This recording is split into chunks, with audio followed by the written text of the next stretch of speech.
পর্দা করা ফরজ সেটা আমরা জানি, রমজান মাসে সিয়াম পালন করা ফরজ সেটাও আমরা জানি, যাকাত আদায় করা ফরজ সেটাও আমরা জানি, এরকম আরও বহু ফরজের কথা আমরা জানি। কিন্তু যেই ফরজের কথা আমরা বেশিরভাগ মানুষ জানি না বা আমাদের ধারণা নাই, সেটা হলো আত্মশুদ্ধি করা, এটাও ফরজ। নিজেকে পরিশুদ্ধ করা, যেটাকে কোরআনের ভাষায় বলা হয় তাজকিয়া। কোরআনের ভাষায় কি বলা হয়? তাজকিয়া।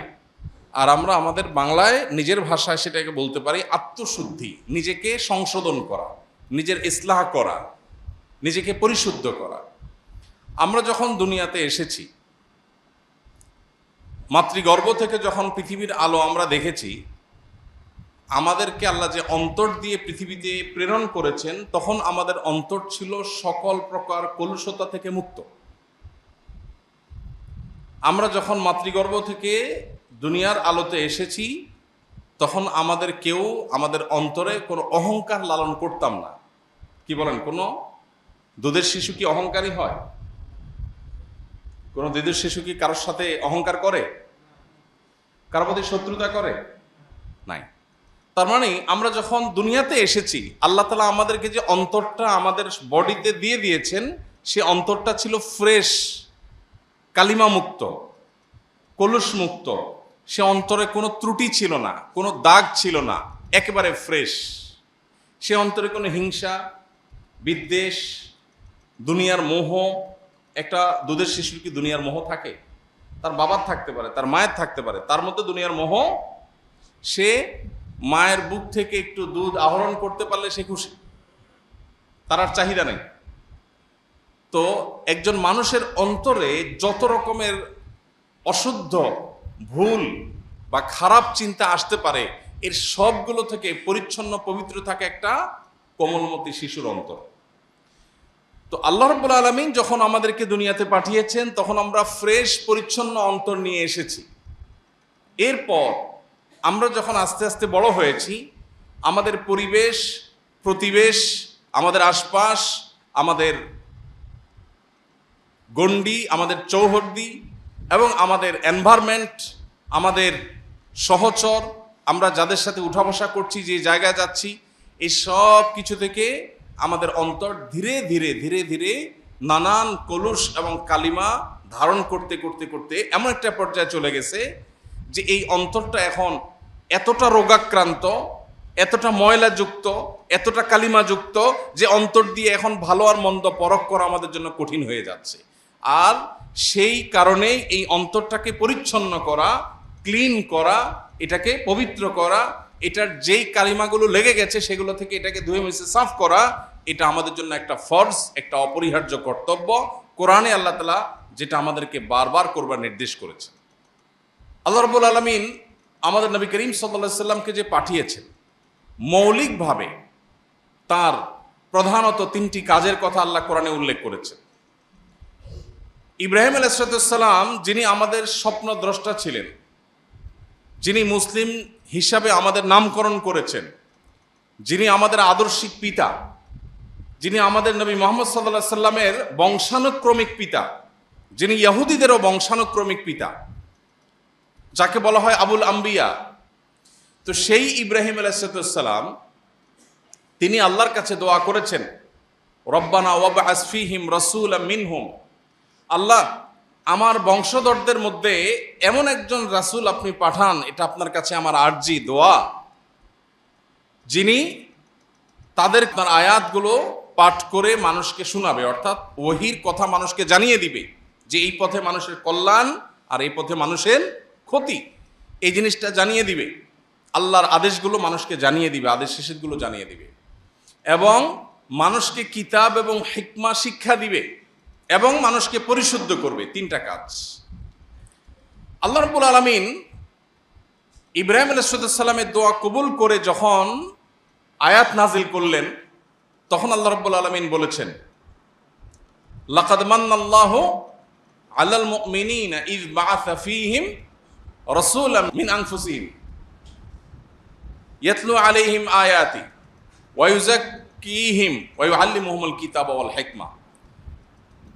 এখানে ইব্রাহিম আলাইহিস সালাম যখন দোয়া করেছেন, তখন তিনি বলেছেন, আল্লাহ আমার বংশধরদের মধ্যে এমন রাসূল প্রেরণ করেন যে রাসূল আপনার আয়াত মানুষকে পাঠ করে শোনাবে, যে রাসূল মানুষকে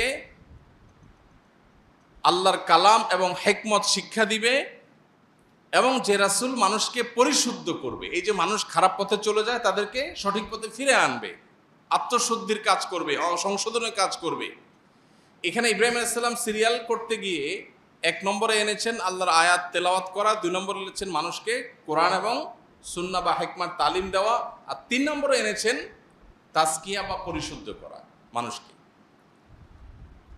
আল্লাহ তাআলা যখন ইব্রাহিম আলাইহিস সালামের দোয়া কবুল করে আয়াত নাজিল করেছেন, তখন আল্লাহ বলেছেন যে ঈমানদারদের প্রতি আল্লাহ তাআলা অনুগ্রহ করেছেন, এবং অনুগ্রহ করে আল্লাহ তাআলা ইব্রাহিম আলাইহিস সালামের দোয়া কবুল করে একজন রাসূল প্রেরণ ঠিকই করেছেন। তিনি হলেন মুহাম্মদ সাল্লাল্লাহু আলাইহি সাল্লাম। এবং তার ডিউটি কি? ইব্রাহিম আলাইহিস সালাম যে 3টা বলেছেন, আল্লাহও সেই 3টাই বলেছেন, অর্থাৎ ইব্রাহিম আলাইহিস সালাম সঠিক অ্যাড্রেস করেছেন। নবীর ডিউটি 3টা। এই 3টা ডিউটির মধ্যে সিরিয়াল ইব্রাহিম আলাইহিস সালাম তাজকিয়াকে 3 নম্বরে রেখেছেন। আল্লাহ কোরআনে যখন সেটা উল্লেখ করতে গেছেন, তখন সিরিয়ালে তাজকিয়াকে 2 নম্বরে উঠে এনেছেন। আল্লাহ বলেছেন, আয়াতটা কি? লাকাদ মান্নাল্লাহু আলাল মুমিনিনা ইয বাআসা ফীহিম রাসূলাম মিন আনফুসিহিম। এর পরের অংশ কি? ওয়ায়ুযাক্কিহিম। আল্লাহ তাআলা ইব্রাহিম আলাইহিস সালামের দোয়া কবুল করে ঈমানদারদের প্রতি অনুগ্রহ করেছেন, তাদের মধ্য থেকে একজনকে রাসূল হিসেবে প্রেরণ করেছেন, তিনি মুহাম্মদ সাল্লাল্লাহু আলাইহি সাল্লাম। তার ডিউটি কি? মানুষকে কোরআন এবং সুন্নাহর আল্লাহর যে ওয়াহি সেটা পাঠ করে শোনানো, যে আল্লাহ এটা বলেছেন, এটা নিষেধ করেছেন। আর দ্বিতীয় ডিউটি হলো ওয়ায়ুযাক্কিহিম, মানুষকে পরিশুদ্ধ করবে, মানুষের সংশোধনকে নিশ্চিত করবে। এটা নবী করিম সাল্লাল্লাহু আলাইহি সাল্লামের দ্বিতীয় ডিউটি। 3 নম্বরে বলেছেন কিতাব এবং সুন্নাহ, কিতাব এবং হিকমার তালিম দিবে। তাহলে এখান থেকে বোঝা যায় এই যে অ্যাপ্রোচ, ইব্রাহিম আলাইহিস সালাম নবীদের 3টা ডিউটি, নবী সাল্লাল্লাহু আলাইহি ওয়াসাল্লাম 3টা ডিউটি বলেছেন, আল্লাহও 3টা বলেছেন। ইব্রাহিম আলাইহিস সালামের সিরিয়ালে আত্মশুদ্ধিটা 3 নম্বরে ছিল, আল্লাহ যখন উল্লেখ করেছেন সেটার, তখন উল্লেখ করতে গিয়ে ওটাকে সিরিয়ালে এনেছেন কত নম্বরে? 2 নম্বরে। তার মানে উঠে এনেছেন একটা ধাপ। এখান থেকে বোঝা গেল একজন মুসলমানের কাছে বা আল্লাহর দৃষ্টিতে নিজেকে পরিশুদ্ধ করার গুরুত্ব অপরিসীম। ভাইরা আমার, কোরআনে কারিমে আল্লাহ তাআলা বিভিন্ন জায়গায় শপথ করেছেন, আপনারা জানেন। আল্লাহ অনেক জায়গায় শপথ করে অনেক কথা বলেছেন না? শপথ মানুষ কেন করে, বা আমরা শপথ করি কেন? অবিশ্বাস্য কথাকে বিশ্বাসযোগ্য করবার জন্য, তাই না? যে আমি এমন একটা কথা বলছি আপনার বিশ্বাস করতে কষ্ট হবে, সেজন্য আমি বলছি আল্লাহর কসম। আমার যে কথাটা আপনার বিশ্বাস করতে কষ্ট হবে সেটা বিশ্বাসযোগ্য করে তুলবার জন্যই আমরা কি করি? শপথ করি। আল্লাহ সুবহানাহু ওয়া তাআলা তার কোনো কথায় সন্দেহ করবার সুযোগ নেই। মানুষের কথা সন্দেহ হতে পারে, সে অপশন আছে, কিন্তু আল্লাহর কথার মধ্যে সন্দেহ করার অপশনই নাই। তিনি মহাসত্য, তার উপরে সত্য নাই। যেই আল্লাহর উপর কোনো সত্য নাই, সে আল্লাহ আবার কোরআনে শপথ করে কেন কথা বলতে হবে? আল্লাহর কি কথা বলার সময় শপথ করার দরকার আছে? নাই। ভাইরা আমার, যেই আল্লাহর শপথ করার দরকার নাই, তার সব কথাই বিশ্বাসযোগ্য, বরং বিশ্বাস করতে আমরা বাধ্য, সেই আল্লাহ আবার শপথ করেছেন কেন? আমাদেরকে বোঝাবার জন্য যে এই কথাটা খুব ইম্পর্টেন্ট। ফলে এটা বলতে গিয়ে আমি শপথ করছি, তোমরা যদি এই কথা বলতে, তাহলে শপথ করে বলা লাগতো তোমাদের। কথাটা এতটা ইম্পর্টেন্ট, এতটা অতি গুরুত্বপূর্ণ যে তোমরা বললে শপথ করে বলতে হতো। জাস্ট সেটা বোঝাবার জন্য আল্লাহ তাআলা শপথ করেন। শপথের আল্লাহর আরো বিভিন্ন মাকসাদ, আরো হিকমা, আরো রহস্য আছে, যেটা উলামা ইকরাম উল্লেখ করেছেন, মুফাসসিরগণ বলেছেন। আমার আলোচ্য বিষয় সেটা না। আলোচ্য বিষয় হলো আল্লাহ যত শপথ করেছেন, কোথাও একবার শপথ করে একটা কথা বলেছেন, কোথাও 2বার শপথ করে একটা কথা বলেছেন। পুরো কোরআন জুড়ে বিভিন্ন জায়গায় এরকম শপথ আছে। কোথাও 3বার শপথ করে একটা কথা বলেছেন, যেমন আল্লাহ রাব্বুল আলামিন বলেছেন ওয়াল আসর ইন্নাল ইনসানা লাফি খুসর। আমরা সবাই জানি এটা ছোট সূরা। আসরের শপথ, আসর মানে যুগ, যুগের শপথ, হ্যাঁ, যে মানুষ ক্ষতির মধ্যে আছে। তবে যারা ঈমান আনলো, নেকামল করলো, ভালো কাজের কথা মানুষকে বললো এবং ধৈর্য ধারণ করলো, এরা কিয়ামতের সাকসেস হবে, আর বাকি সব মানুষ লুজার হবে। এই কথাটা বলতে গিয়ে আল্লাহ আসরের শপথ করেছেন। এখানে একবার শপথ আল্লাহ করেছেন, তাই না? এরকম কোরআনে বিভিন্ন শপথ আছে। আমরা যে বিষয়ে আলোচনা করছি আজ, অর্থাৎ আত্মশুদ্ধি করার গুরুত্ব, নিজেকে পরিশুদ্ধ করার গুরুত্ব, এবং আত্মশুদ্ধি করা যে একটা ফরজ, যে ফরজ সম্পর্কে আমাদের অনেকের ধারণা নেই, এই বিষয়ে কথা বলতে গিয়ে, এটার গুরুত্ব বর্ণনা করতে গিয়ে আল্লাহ তাআলা কোরআনে কারিমে 60টি আয়াতে, অনেক মুফাসসিরদের মতে 7 বার, তবে বিশুদ্ধ মত অনুযায়ী 11 বার আল্লাহ শপথ করেছেন। কয়বার? 11 বার। আপনি একটু চিন্তা করুন তো, আপনি কোনো কথা বলতে গিয়ে যদি আমাকে বলেন আল্লাহর কসম, আল্লাহর কসম, আল্লাহর কসম, এটা কি এনাফ না, যথেষ্ট না?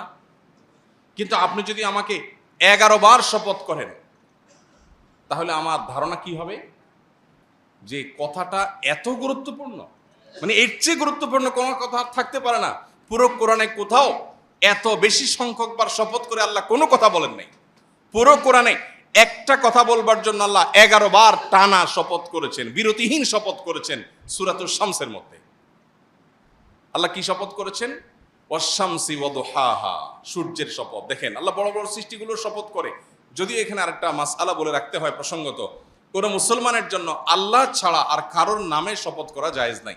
নবীজি সাল্লাল্লাহু আলাইহি ওয়াসাল্লাম বলেছেন, মান আরাদা আন ইয়াহলিফা ফালইয়াহলিফ বিল্লাহি আও লিয়াসমুত, কেউ যদি শপথ করতে চায় সে আল্লাহর নামে শপথ করবে, আর না হলে সে চুপ থাকবে, আর কারোর নামে শপথ করতে পারবে না। অতএব আমরা এই যে বাপের কিরা, মায়ের কিরা, ক্যাশ ছুঁয়া বলছি, গায়ের স্টিয়ারিং হুইল ছুঁয়া বলছি, বাচ্চার মাথা ছুঁয়া বলছি, মাটি ছুঁয়া বলছি, ঠ্যাং ছুঁয়া বলছি, এইসব নাটক যা আমরা করি এগুলো সবই শরিয়ার লঙ্ঘন, নবী সাল্লাল্লাহু আলাইহি ওয়াসাল্লামের পরিষ্কার হাদিসের লঙ্ঘন। এটা এক প্রকারের শিরক। এই শিরকের ফলে ঈমান চলে যাবে না, এটা শিরকে আসগর, ছোট শিরক, কিন্তু এটা এক প্রকারের শিরক। এই জন্য আল্লাহ ছাড়া কারোর নামে শপথ করা জায়েজ নাই। শপথ হবে সব কার নামে? আল্লাহর নাম। এখন আল্লাহ রাব্বুল আলামিন তিনি নিজেও তার জাতের শপথ করেছেন।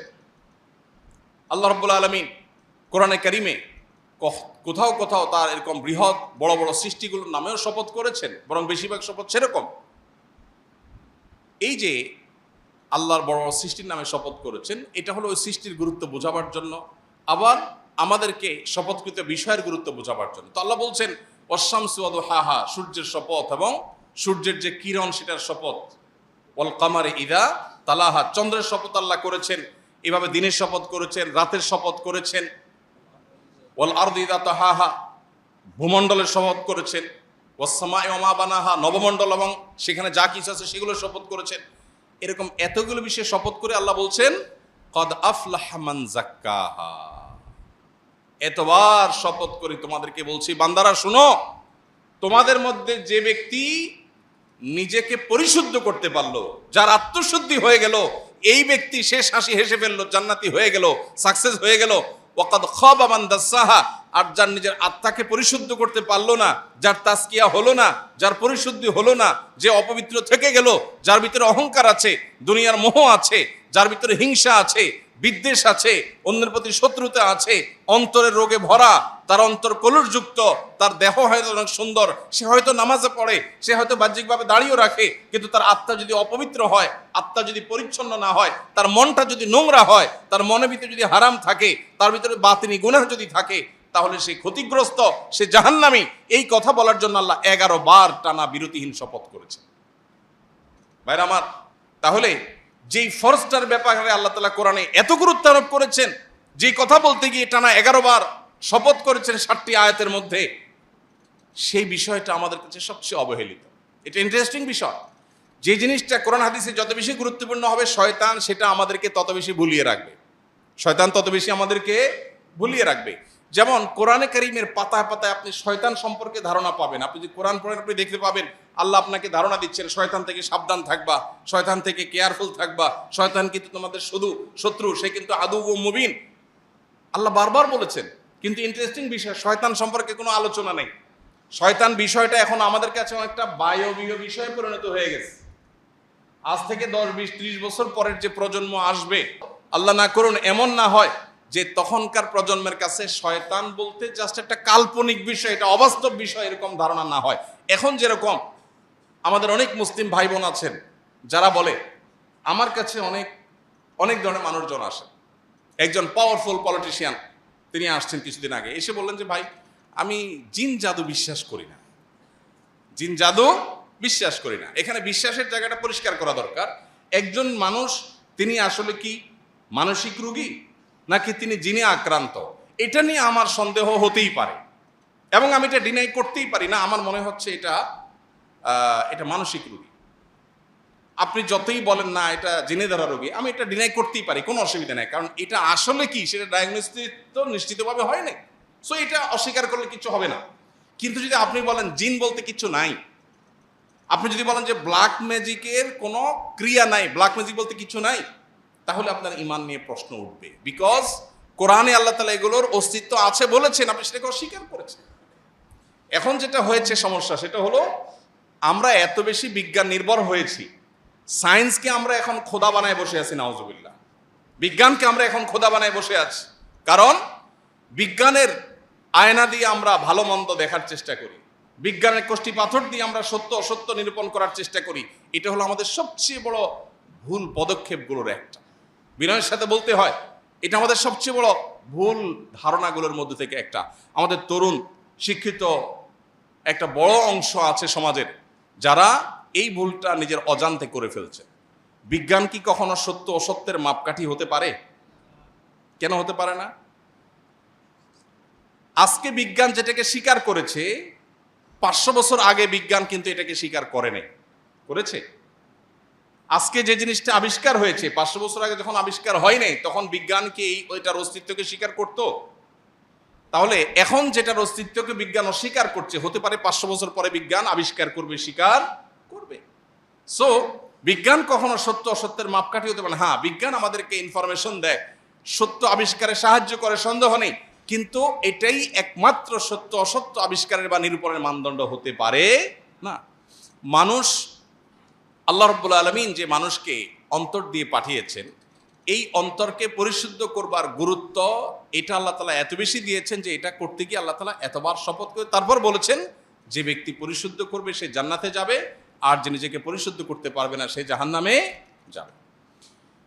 আল্লাহ রাব্বুল আলামিন আত্মশুদ্ধি বা নিজেকে সংশোধন করবার গুরুত্ব বোঝাতে গিয়ে কোরআন কারিমে আরেকটা আয়াতে আল্লাহ তাআলা বলেছেন, ইয়াউমা লা ইয়ানফাউ মালুন ওয়ালা বানুন ইল্লা মান আতাল্লাহা বিকলবিন সালিম। আল্লাহ বলেছেন কিয়ামতের দিন মানুষের কোনো সম্পদ অথবা মানুষের সন্তান সন্ততি, কার কত সন্তান, কার কত বংশধর, কার সন্তানরা কত শিক্ষিত, কত এডুকেটেড, কে কত রত্নগর্ভা মা, কে কত গর্বিত পিতা, এগুলোর কোনো কিচ্ছু আখেরাতে কোনো কাজে আসবে না। এই যে আমরা এখন ভাবসাব নেই, আমার 2 ছেলে কানাডা পড়ে, একটা আমেরিকা থাকে, আরেকটা লন্ডন থাকে, আরেকটা থাকলে লন্ডন যাইতো, আরেকটা থাকলে আরেক দেশে যেত, এরকম ভাবসাব আছে না সমাজে? প্রচুর পরিমাণ আছে। সন্তান নিজের কাছে নাই, সন্তান আরেক দেশে থাকে। কত বড় কষ্টের কথা, কত বড় দুঃখের কথা। আরেকজনের সন্তান হয়তো একটা ছোট কাজ করে, কিন্তু সকাল বিকাল সন্তানের মুখটা দেখে, কত শান্তি। কিন্তু দুর্ভাগ্য আমাদের, এমন এক পৃথিবী আমরা পেয়েছি যে পৃথিবীতে গর্ব করার বিষয়গুলো অনেক ক্ষেত্রে বেশ হাস্যকর হয়ে যায়। তো যাই হোক, এই যে সন্তান নিয়ে গর্ব বা সম্পদ নিয়ে গর্ব করি, আল্লাহ বলছেন ইয়াউমা লা ইয়ানফাউ মালু ওয়ালা বানুন, তোমার সন্তানের গর্ব কিংবা তোমার অমুক অ্যাসেট আছে, তমুক অ্যাসেট আছে, এটাও আমার, ওইটাও আমার, এটা আমি কামাই করেছি, সেটা আমি করেছি। মানুষ গল্প দিতে শেষ। আজকাল যত মানুষ পাবেন, গল্প দেয়া মানুষ ছাড়া মানুষ পাওয়া খুব ডিফিকাল্ট হয়ে গেছে, খুবই টাফ। যাকেই পাবেন বসলে দেখবেন গল্প শুরু হয়ে গেছে। কি হয়েছে ভাই, এইখানে আমার একটা ফ্ল্যাট আছে আর কি, এই দোকানটা আল্লাহ দিছে আর কি ভাই, আমার কিছু না, আল্লাহ দিছে, এটা আমি দেখভাল করি আর কি ভাই, মালিক না, আমি নিজের মালিক বলি না। মানে ভাবসাব জাহিরেরও একটা মুনশিয়ানা আছে, মানে অহংকারেরও বেশ দারুণ ক্রিয়েটিভ উপায় আছে।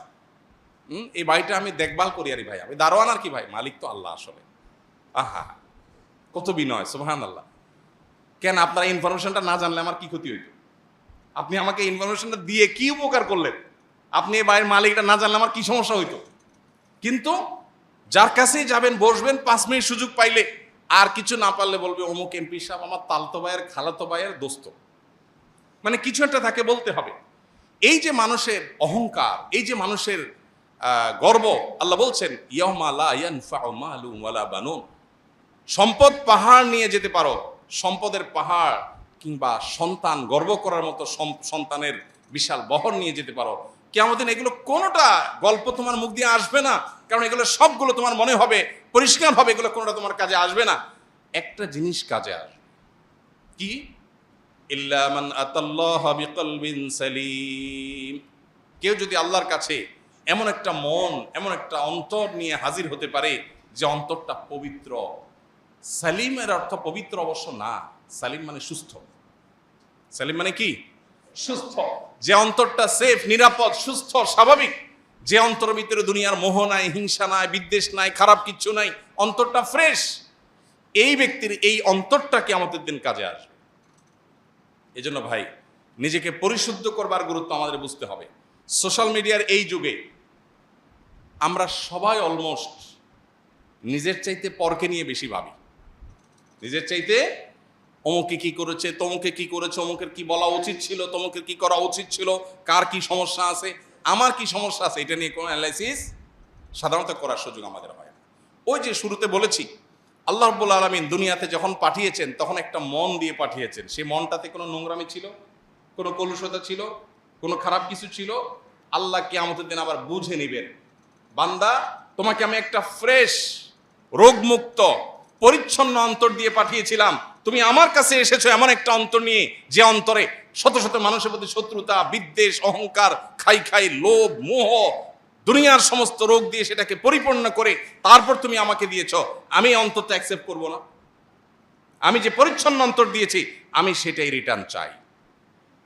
যদি সেটা দিতে হয় তাহলে এখন থেকে আমাদেরকে আত্মশুদ্ধির অভিযানে নামতে হবে, নিজেকে সংশোধন করার কাজে নামতে হবে। আল্লাহ আমাদের সবাইকে সেই তৌফিক দান করুন। সবাই চেষ্টা করবো তো ইনশাআল্লাহ।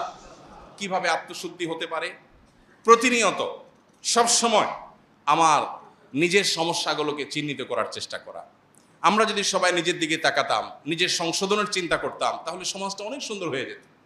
দেখুন, গোটা পৃথিবী আপনাকে বলবে ভোগ করো, ইসলাম আপনাকে বলে নিজেকে সংশোধন করো, নিয়ন্ত্রণ করো, কন্ট্রোল করো।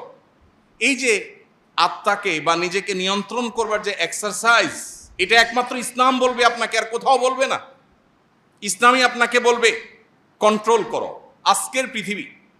আজকের পৃথিবীর প্রত্যেকটা বিষয়ের দিকে তাকালে আপনি দেখবেন আপনাকে শুধু ভোগের আহ্বান করা হচ্ছে। বিজ্ঞাপনী বিলবোর্ড কিসের আহ্বান করে? ভোগের। পত্রিকার পাতার বিজ্ঞাপন কিসে আহ্বান করে? ভোগের। গোটা পৃথিবীর যেদিকে তাকাবেন আপনাকে ভোগের আহ্বান করা হচ্ছে। যে কালচার ডেভেলপ করা হয়েছে, যে পৃথিবী সাজানো হয়েছে, এই পৃথিবীটা ভোগের দাওয়াত দিচ্ছে। আর ইসলাম আপনাকে বলছে না, ত্যাগ শিখো, স্যাক্রিফাইস শিখো, কন্ট্রোল শিখো, কারণ এখানেই সুখ। একজন মানুষ যখন তার মনে যখন মোহ থাকে না, সে কোনো সম্পদের মালিক না হয়েও সুখী। আরেকজন অন্তরে যখন মোহ থাকে, সে শত সহস্র সম্পদের মালিক হওয়ার পরও অভাবী। এই জন্য ভাইরা, নিজের আত্মাকে পরিশুদ্ধ করবার জন্য আমাদের অনেকগুলো স্টেপ অবলম্বন করতে হবে, অনেকগুলো পদক্ষেপ নিতে হবে। এবং তার আগে, পদক্ষেপ নেওয়ার আগে আমাদের আবারও মনের মধ্যে গেঁথে নিতে হবে, নামাজ, রোজা, হজ, যাকাত, হালাল উপার্জন, পর্দা করা, বাবা মার কথা শোনা, এসব বিষয়গুলো যেরকম ফরজ, ঠিক একইভাবে নিজেকে সংশোধন করা, আত্মশুদ্ধি করা, নিজের পরিশুদ্ধির জন্য উদ্যোগী হওয়া, এটাও একটা ফরজ।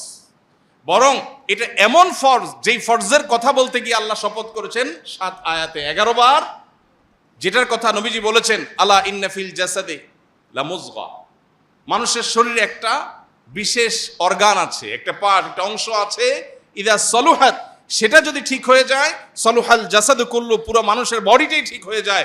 ওইদা ফাসাদাত, সেই অর্গানটা, সেই শরীরের অঙ্গটা যদি নষ্ট হয়ে যায়, পুরো শরীর নষ্ট হয়ে যায়। আল্লাহ ওয়াহিয়াল কলব, নবীজি বলেছেন সেটা হলো অন্তর, আর কিছু না। নবীজি বলেছেন আত্তাকওয়া হাহুনা, আত্তাকওয়া হাহুনা, আত্তাকওয়া হাহুনা, মানুষের অন্তরের মধ্যেই হলো তাকওয়া। এটা যদি ঠিক হয়ে যায়, তখন এটা রাজধানীর মতো, হাত, মুখ, চোখ, সব অঙ্গ প্রত্যঙ্গগুলো ওইটার ডিরেকশন অনুযায়ী চলতে থাকে। আর যখন ভেতরে অহংকার থাকে, তখন বাহির দিয়ে বিনয়ের ভাব ধরে, আসলে মনে কি? অহংকার। এজন্য ভাইরা, নিজের পরিশুদ্ধির জন্য আমাদের কিছু স্টেপ নিতে হবে। নাম্বার 1, কিভাবে আত্মশুদ্ধি হতে পারে? 1 নম্বর হলো সকল প্রকার গুনাহ থেকে বাঁচার জন্য সর্বোচ্চ সংগ্রাম করা। কারণ নবীজি সাল্লাল্লাহু আলাইহি ওয়াসাল্লাম বলেছেন, মানুষ যখন কোনো গুনাহ করে, আল্লাহর কোনো নিষিদ্ধ পথে যায়, কোনো একটা পাপের কাজ করে, মোবাইলে একটা হারাম জিনিস দেখে ফেললেন, একজন পুরুষ পর্নোর ছবি দেখলেন, মজা নিলেন, একটা হারাম গুনাহের কাজ করলেন, এর ফলে কি হবে? অন্তরের মধ্যে, অন্তরটা কিন্তু ফ্রেশ ছিল, এটাতে একটা দাগ পড়বে। একটা গুনাহ করলে একটা দাগ পড়ে, হাদিসে আসছে। আরেকটা গুনাহ পড়লে আরেকটা দাগ পড়ে, আরেকটা পড়লে আরেকটা দাগ পড়ে। এবার পড়তে পড়তে একটা স্বচ্ছ আয়নার উপরে যেরকম অনেক ময়লা পড়লে যেরকম সে আয়নায় ভালো মন্দ চেহারাতে কি আছে না আছে বোঝা যায় না, ঠিক একইভাবে একটা অন্তরে যখন অনেক গুনাহ করতে করতে করতে করতে কলুষে পরিপূর্ণ হয়ে যায়, তখন এই অন্তর দিয়ে কোনটা ভালো কোনটা মন্দ, কোনটা হক কোনটা বাতিল, কোনটা সত্য কোনটা মিথ্যা, কোনটা জান্নাতের পথ কোনটা জাহান্নামের পথ, এটা নিরূপণ করবার ক্ষমতা থাকে না। এই জন্য আমার অন্তরকে পরিশুদ্ধ করবার জন্য 1 নম্বরের কাজ হলো সকল প্রকার গুনাহ থেকে বাঁচার জন্য সর্বোচ্চ সংগ্রাম করা। এরপরে যদি গুনাহ হয়ে যায়, ওই যে অন্তরে গুনাহ হয়ে গেছে মানে দাগ পড়ে গেছে, এই দাগ রিমুভ করার জন্য উপায় আছে। গ্লাস পরিষ্কারের জন্য যেরকম গ্লাস ক্লিনার আছে, ঠিক একইভাবে অন্তর পরিষ্কারের জন্য কল ক্লিনার আছে। সেই ক্লিনারের নাম হলো তওবা। সেটার নাম কি? তওবা। বান্দা যখন তওবা করে, আত্তাইবু মিনাজ যামবি কামাল্লা যামবালা, তার অন্তরে যে দাগ পড়ে যায়, ভালো করে তওবা করতে পারলে সেই দাগ মুছে যায়। তাহলে আমাদের নিজেদের পরিশুদ্ধ করার জন্য 1 নম্বর স্টেপ হলো কি? গুনাহ থেকে বাঁচার জন্য সংগ্রাম করা। অনেক নফল নামাজ দরকার নাই, অনেক নফল দানও দরকার নাই, অনেক তাসবিহ না হলেও চলবে, অনেক তেলাওয়াত না হলেও চলবে, কিন্তু যেটা না হলে চলবে না সেটা হলো কি? আমার দ্বারা কোনো গুনাহ হবে না। আমি চোখের গুনাহ, মুখ দিয়া সকাল থেকে রাত পর্যন্ত কত গীবত বেহুদা কথা বলছি, এগুলো সবগুলো গুনাহ। যেগুলো কোরআন হাদিসে নিষেধ করা হচ্ছে সেগুলো করাই হলো কি? গুনাহ। অতএব সেগুলো থেকে বেঁচে থাকার চেষ্টা কর। যদি কোনোটা হয়ে গেছে আমি টের পাই, এই কথাটা তো বলা ঠিক হয়নি, আমার অন্যায় হয়ে গেছে, দেরি না করে সাথে সাথে রিমুভার দিয়ে সেটাকে রিমুভ করা, অর্থাৎ তওবা করা যে আল্লাহ আমি অন্যায় করেছি আর করবো না, এটাই রিমুভার। তাহলে এই প্রক্রিয়ার মধ্য দিয়ে আমাদের অন্তরটাকে পরিচ্ছন্ন রাখতে পারি। আর দ্বিতীয়ত হলো আল্লাহ বলেছেন, ইয়া আইয়ুহাল্লাযীনা আমানুত্তাকুল্লাহ ওয়া কুনু মা'আস সাদিকিন, এই ইমানদাররা তোমরা তাকে অবলম্বন করো আর নেককার আল্লাহওয়ালা মুত্তাকি পরহেজগার মানুষের সুহবতে থাকো। সাহচর্য অনেক গুরুত্বপূর্ণ।